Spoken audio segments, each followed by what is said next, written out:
Hello and welcome back to the channel HardReset.Info, and today I will show you how to change email on Etsy. Let's open Etsy on the device and go to Profile Picture in the top right corner of your screen, then go to Settings, and now we want to find this line that says Want to fine-tune your account settings. Then you should visit this link. And now let's scroll down to the section that says Email.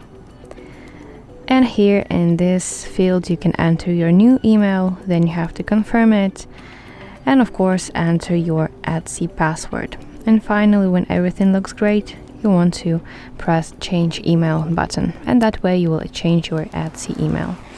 That's it, thank you for watching, and if you find this video helpful, please like it and subscribe to our channel for more content like this.